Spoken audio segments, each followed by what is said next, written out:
Okie dokie. Hello, friends. Got my paper here of my chicken scratch notes. Just me today, solo episode, and happy Halloween.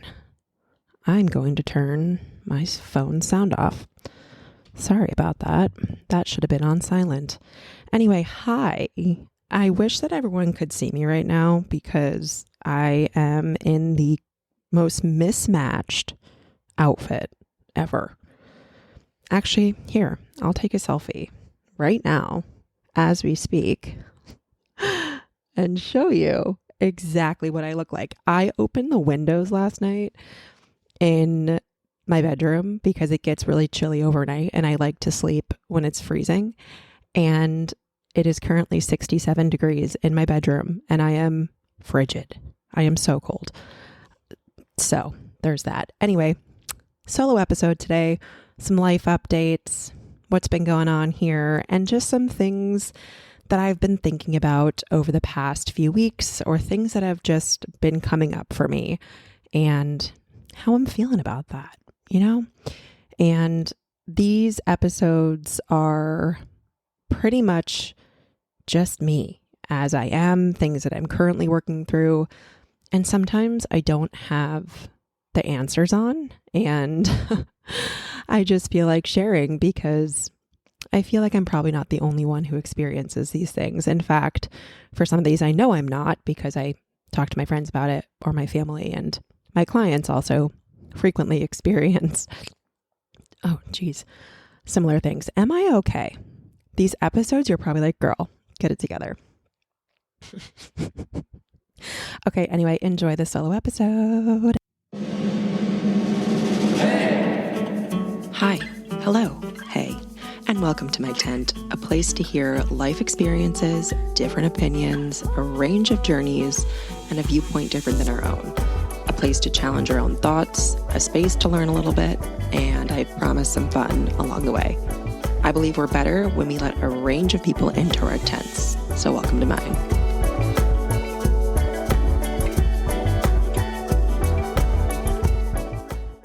Hello, friends, and happy Halloween.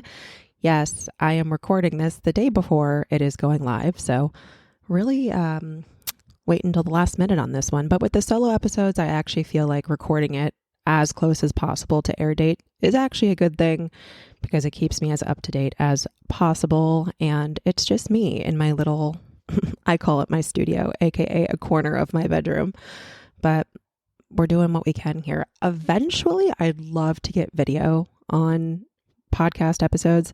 It's just not something that I can figure out right now, and I have to prioritize. So one day, maybe there'll be video. Although today I'm happy that there's not, because as I mentioned, I look kind of insane.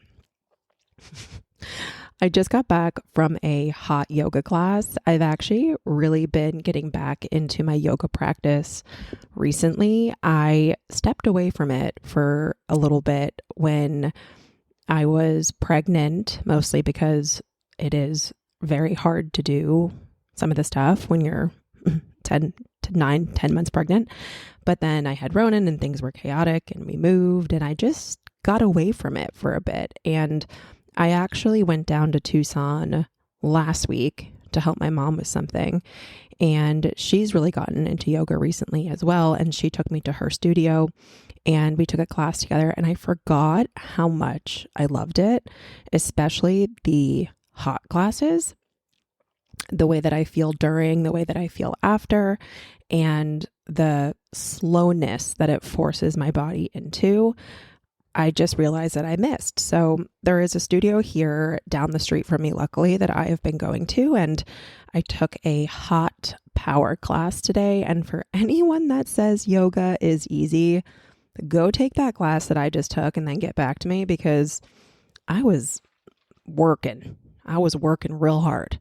And my heart rate was very high. It was like average 140, that whole class. So it is not easy. And I am very happy that I'm getting slowly back into it, mixing it up, that with running. If you've been following along on Instagram, I've been trying to run 6 miles a week total. And for some, if you're a serious runner, you're probably like, that's nothing. And for some people that hate running, you're probably like, that's a lot. And there's a couple things that I wanted out of this expedition.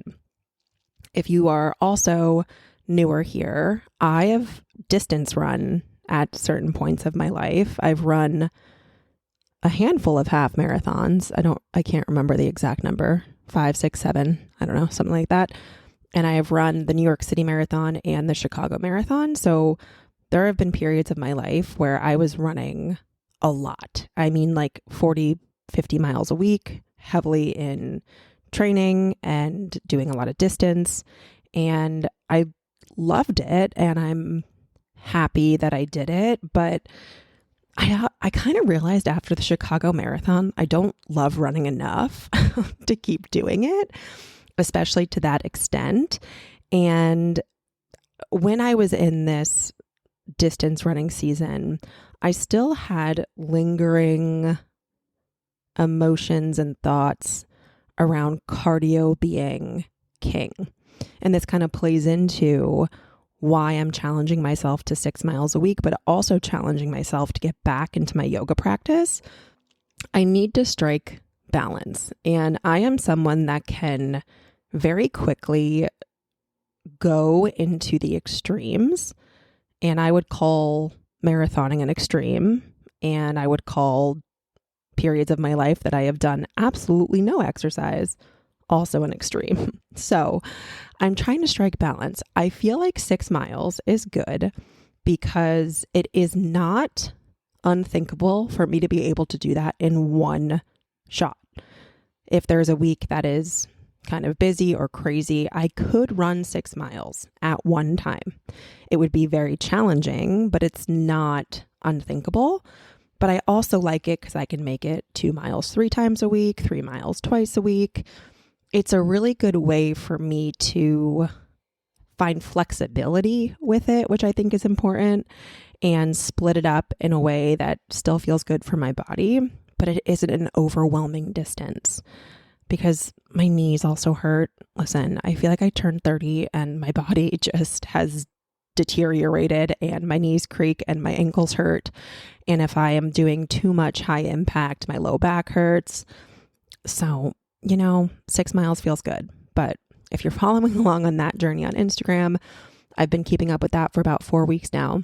And then I'm trying to mix in lower impact workouts like yoga and strength and Pilates and doing things that balance out the impact and the low impact.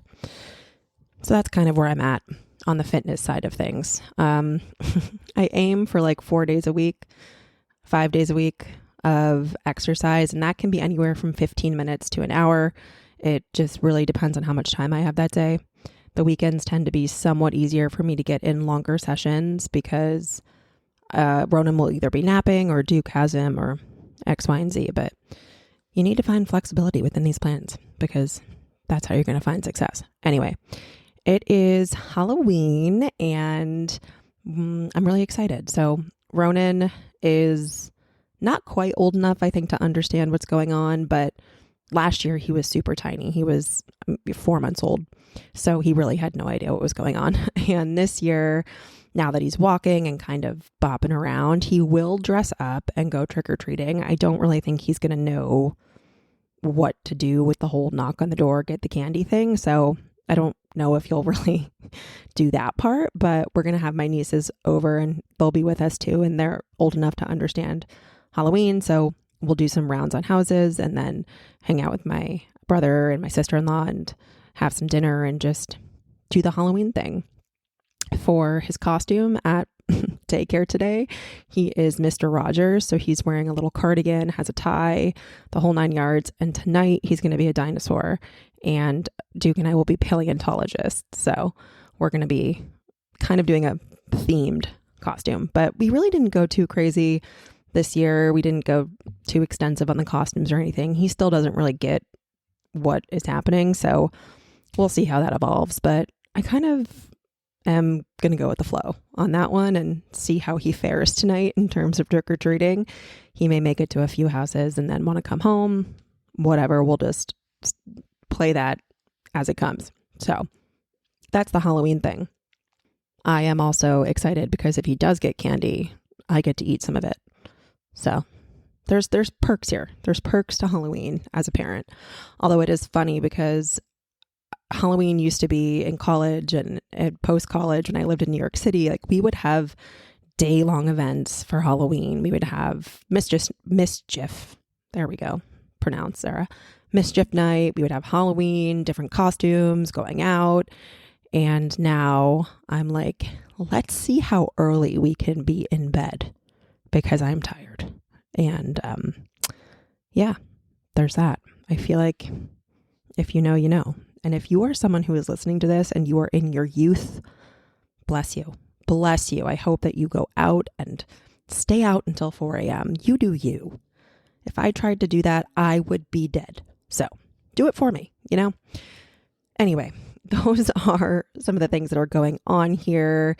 And over the past couple weeks, especially as I have now been venturing out on my own in terms of business and just embracing this very different side of life, a couple different things have come up for me that I want to talk about because I know that I'm not alone in these feelings, and it is constantly something that I am working on. I think what a lot of people find interesting as a trainer myself and a coach and someone who has been in therapy for like 100 years, there are still times and periods of my life where I still struggle with these things and have to rewire and rework my brain and go back to the basics and still work on them myself. And I don't think that's a bad thing to say. I don't have to have it all together or have the answers or do things quote unquote perfectly to be able to still be an efficient and effective coach for others. I think it actually makes me human, and it actually makes me have empathy and understanding for a lot of different people and paths. So I think it's, what I'm going to chat about here in a second, I think it gets exemplified when, is that a word? Amplified. Oh my God. I think it gets amplified in busier seasons of life where there's just less time and space to be doing things. But what I'm also realizing is like, there's never really a season of my life that's not busy in some way. And so a lot of these things are always top of mind for me and things that I still really have to work on, or else I can quickly slip into habits that are not healthy for me. And the first is my relationship that I have with productivity. This one has always been really hard for me.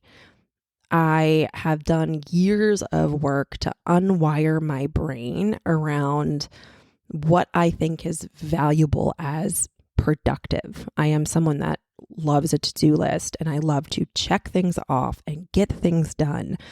And for many years, I assigned things in my head that had more value than others, especially now that I'm working for myself and finding this new workload and balance and structure of my life. It's kind of thrown me for a loop because some of the stuff that I am doing, how do I explain this? So like when I was working in corporate, whenever I would do a task, I felt productive because it was associated to my job. I knew that I was getting paid for it. I knew that it was going to be contributing to X, Y, and Z. Now that I work for myself, it's kind of a blurred line of what is productive and what does that even look like? And this is the relationship that I have with myself and that I have to talk to myself about frequently, because busyness and productivity are not always the same thing. And I have spent a lot of years of my life feeling like I constantly need to be busy.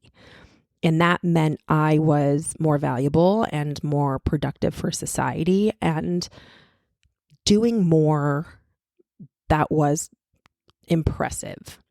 And now I'm like, okay, well, I need to sit down for like an hour and brainstorm some stuff that I want for my business, but I don't feel like that's productive because I can't see how that's going to turn into something tangible.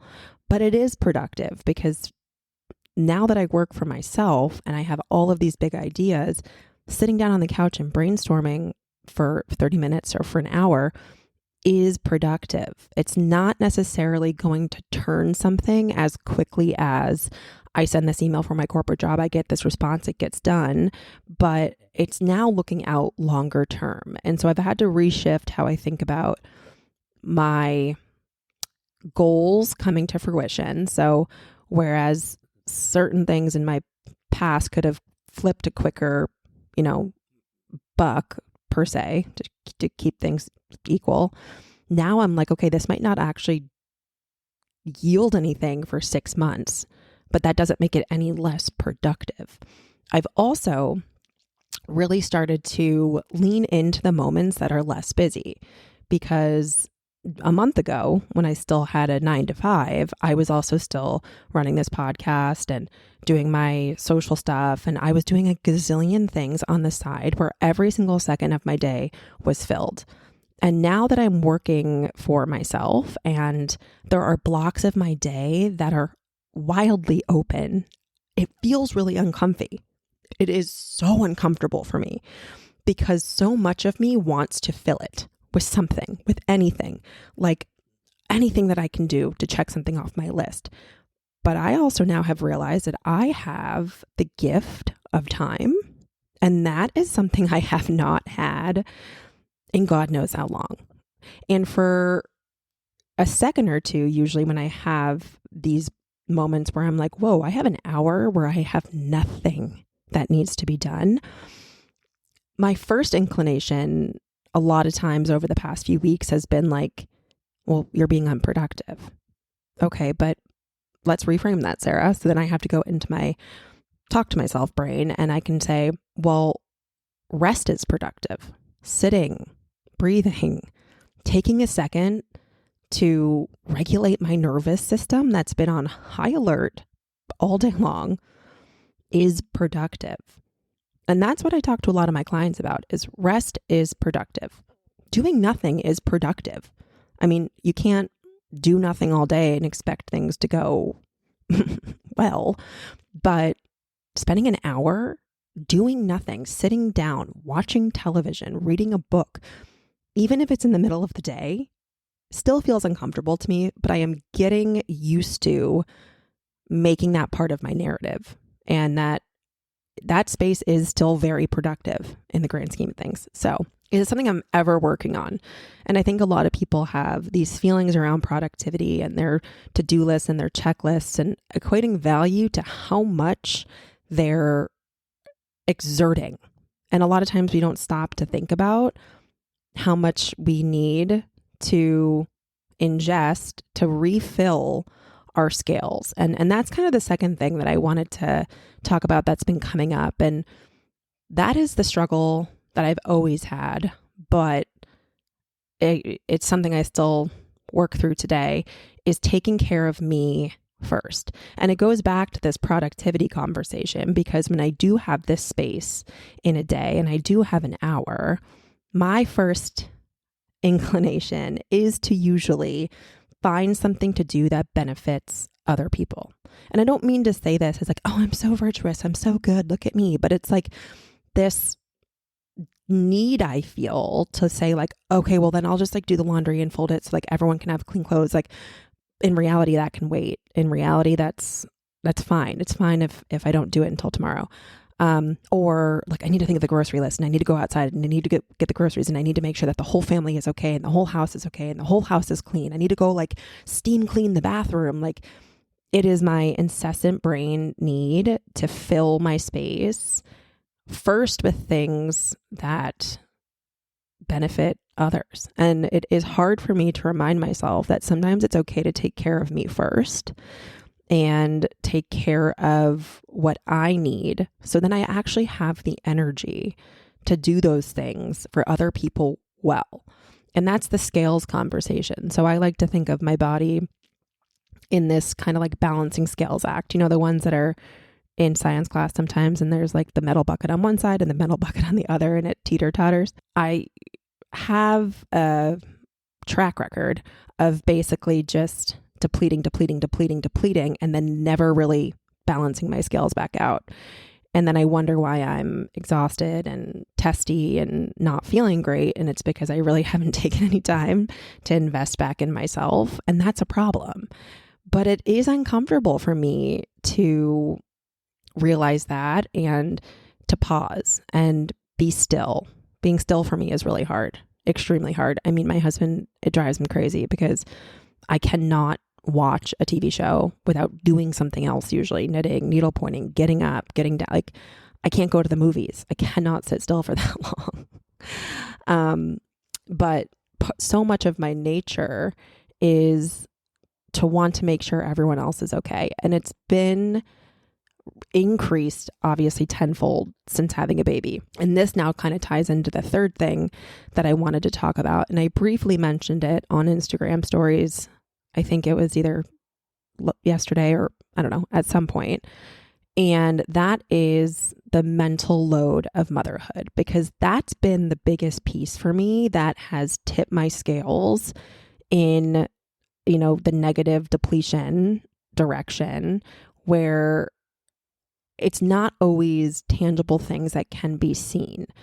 And to me, like, tangible makes more sense, where I'm like, okay, if I go running for an hour, yeah, I'm going to be tired. That makes sense. That tangible thing is what drained my battery.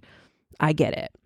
But the mental load of life in particular, but in this case, the mental load of motherhood for me has been something that I really have to keep in check, because it's not a physical thing that I do. And when I say mental load of motherhood, the way that I experience it is that there are physical things that we need to do for our children. We need to make sure that we go to the store and we have food for them. We need to make sure that their clothes are clean. We need to make sure we feed them and we play with them and we do activities, physical activities that, handle their life. The mental load of motherhood, and I don't think I'm the only one that experiences this, and the only way that I can explain it is from my perspective and my relationship and all of that, is the things that we think about all day long that add stress and strain. And I do not want this to turn into a conversation of me versus my husband. I mean, Duke is an amazing father and husband and all of those things. And he does a lot of the physical. He does a lot of the playing, and bedtime's his, time and activity with Ronan. Like, he's doing a lot of the physical stuff.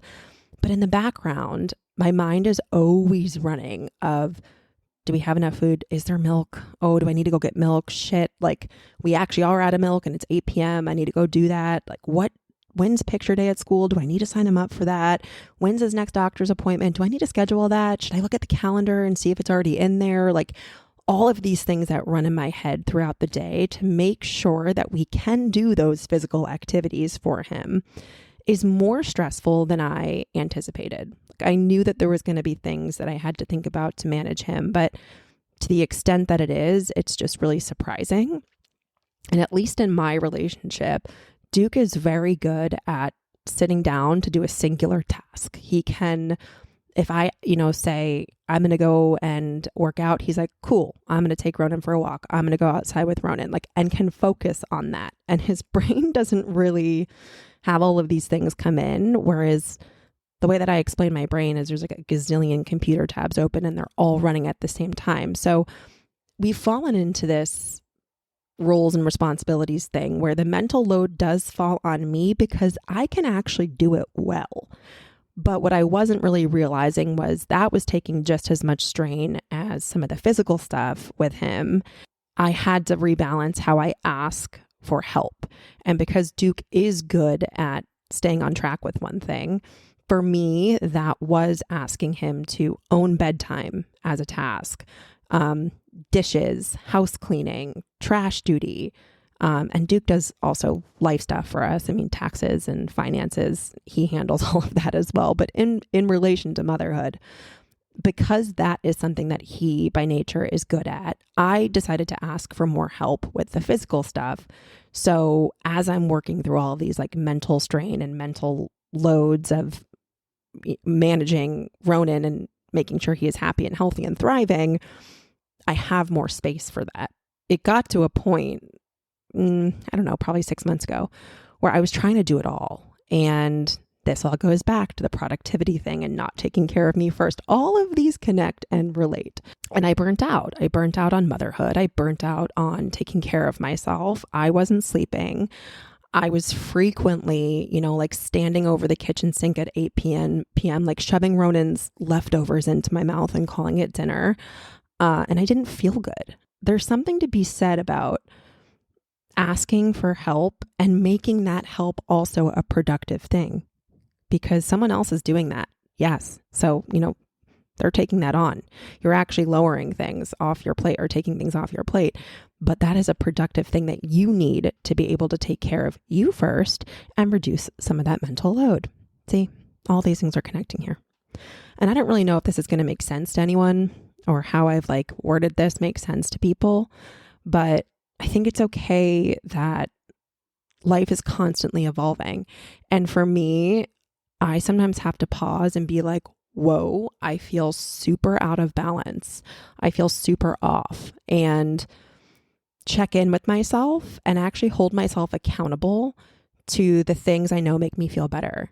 Okay, what's going on this week? Why do I feel so insane? Okay, well, instead of letting Duke help, I just did it, because that can also be a toxic trait of mine. This is a fun toxic trait I have. And others probably have this too, where I also want things done fast. And I've had to let go of a lot of stuff in marriage. Marriage is a compromise. Duke can leave things undone. And it is always stuff that can be left undone. I want everything done and everything done now. And I think that goes back to my productivity brain and taking care of things brain and all that shit. So I've really had to let go of that. But I don't even know where I was going with this, but asking for that help and then accepting how they do it. That's, I think, where I was going with that. Meaning, if I need him to do something and he's like, okay, I'll do it in 30 minutes. I have to be like, okay, that's fine, and compromise on that. Because that's just life. And I've really had to let go of a lot of my tendencies and toxic traits, like asking for help and then doing it anyway because he didn't do it fast enough. I mean, it's gotten a lot better, but I think that used to drive him crazy, where he's like, I said I would do it. And I'm like, it wasn't fast enough. So that's fun. Some of you are probably like, it sounds like a really good time to be in a relationship with you and a really good time to live with you. But I'm a work in progress. And I think if I don't constantly ask myself these questions, it's really easy for me to get back into these patterns. And I started to find myself creeping back into that, especially as I'm putting some pressure on myself as my own business and boss owner now, business owner and boss now. I started to get really off balance. And that's why I'm also getting back into things like managing my fitness routine in a sustainable but challenging way, getting back into slower movement, slowing my body down, slowing myself down so that I can show up for myself and reevaluate my relationship with productivity. Okay, I think that was my main things on my sheet of paper. This was a very stream of consciousness episode. And if you made it this far, thank you. I appreciate each and every one of you. We're back next week with a guest, and that's going to be very exciting. I'm also loving working with Sam and Rick. So for the guest episodes, they have been doing my editing and mix and mastering and all that jazz. So that's taken a huge load off me. And it's been so fun to be able to branch this podcast out and to bring on other folks and other team members from their company, Mountain Valley Media. And I'm really just jiving and digging it. So guest episode next week. Happy Halloween.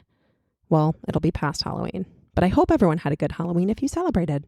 Okay, I love you. Bye.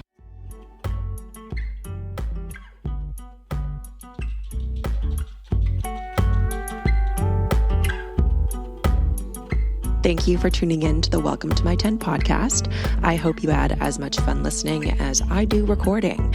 I am so happy to have you here, and see you next episode.